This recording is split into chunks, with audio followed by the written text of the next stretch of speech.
بسم اللہ الرحمن الرحیم۔ آج کی اس ویڈیو میں ہم آپ کو بیوی سے مباشرت یعنی ہم بستری کے حوالے سے کچھ باتیں بتائیں گے اور ساتھ میں یہ بھی بتائیں گے کہ بیوی سے مباشرت کتنی بار کی جا سکتی ہے۔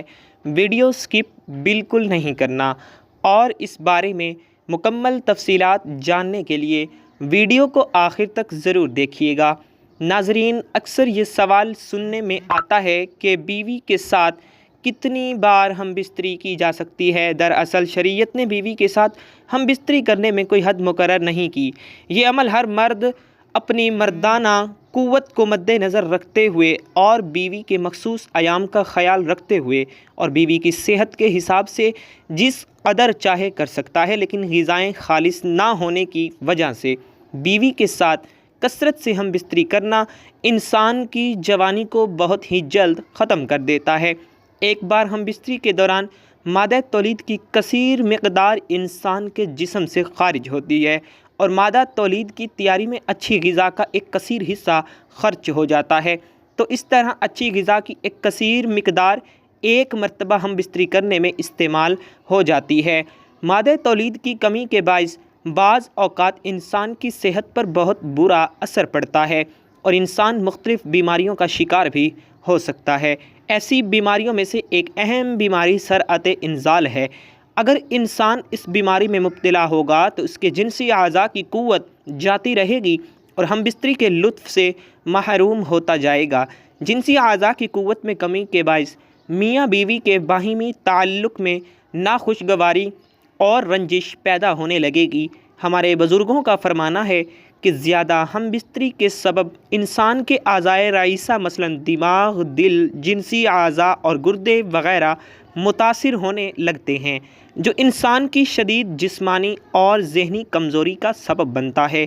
مادہ تولید پتلا ہو جاتا ہے، جس کا اثر ہونے والی اولاد پر بھی ہوتا ہے اور وہ کمزور اور ضعیف الخلقت پیدا ہوگی۔ ناظرین، نبی کریم صلی اللہ علیہ وآلہ وسلم کے آزاد کردہ غلام ثعبان رضی اللہ تعالیٰ عنہ نے ایک حدیث سنائی۔ کہا، میں رسول اللہ صلی اللہ علیہ وآلہ وسلم کے پاس کھڑا تھا کہ ایک یہودی عالم آپ صلی اللہ علیہ وآلہ وسلم کے پاس آیا اور کہا، اے محمد صلی اللہ علیہ وآلہ وسلم، آپ پر سلام ہو۔ میں نے اسے اتنے زور سے دھکا دیا کہ وہ گرتے گرتے بچا۔ اس نے کہا، مجھے دھکا کیوں دیتے ہو؟ میں نے کہا، تم یا رسول اللہ صلی اللہ علیہ وآلہ وسلم نہیں کہہ سکتے۔ یہودی نے کہا، ہم تو آپ کو اسی نام سے پکارتے ہیں جو آپ صلی اللہ علیہ وآلہ وسلم کے گھر والوں نے آپ صلی اللہ علیہ وآلہ وسلم کا رکھا ہے۔ تو رسول اللہ صلی اللہ علیہ وآلہ وسلم نے فرمایا، یقیناً میرا نام محمد صلی اللہ علیہ وآلہ وسلم ہے جو میرے گھر والوں نے رکھا ہے۔ یہودی بولا، میں آپ سے پوچھنے آیا ہوں۔ رسول اللہ صلی اللہ علیہ وآلہ وسلم نے اسے فرمایا، اگر میں تمہیں کچھ بتاؤں گا تو کیا تمہیں اس سے فائدہ ہوگا؟ اس نے کہا، میں اپنے دونوں کانوں سے توجہ سے سنوں گا۔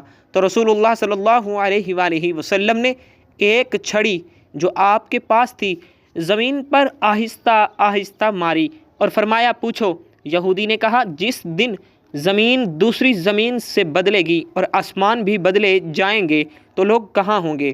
رسول اللہ صلی اللہ علیہ وآلہ وسلم نے فرمایا، وہ پل صراط سے ذرا پہلے اندھیرے میں ہوں گے۔ اس نے پوچھا، سب سے پہلے کون لوگ گزریں گے؟ آپ صلی اللہ علیہ وآلہ وسلم نے فرمایا، فقراء مہاجرین۔ یہودی نے پوچھا، جب وہ جنت میں داخل ہوں گے تو انہیں کیا پیش کیا جائے گا؟ تو آپ صلی اللہ علیہ وآلہ وسلم نے فرمایا، مچھلی کے جگر کا زائد حصہ۔ اس نے کہا، اس کے بعد ان کا کھانا کیا ہوگا؟ تو آپ صلی اللہ علیہ وآلہ وسلم نے فرمایا، ان کے لیے جنت کا وہ بیل ذبح کیا جائے گا جس کے اطراف میں چلتا پھرتا ہے۔ اس نے کہا، اس کھانے پر ان کا مشروب کیا ہوگا؟ تو آپ صلی اللہ علیہ وآلہ وسلم نے فرمایا، اس سے جنت کے سلسبیل نامی چشمے سے۔ اس نے کہا، آپ نے سچ کہا۔ پھر کہا، میں آپ سے ایک ایسی چیز کے بارے میں پوچھنے آیا ہوں جسے اہل زمین سے محض ایک نبی جانتا ہے یا ایک دو اور انسان۔ آپ صلی اللہ علیہ وآلہ وسلم نے فرمایا، اگر میں نے تمہیں بتا دیا تو کیا تمہیں اس سے فائدہ ہوگا؟ اس نے کہا کہ میں کان لگا کر سنوں گا۔ اس نے کہا، میں آپ سے اولاد کے بارے میں پوچھنے آیا ہوں۔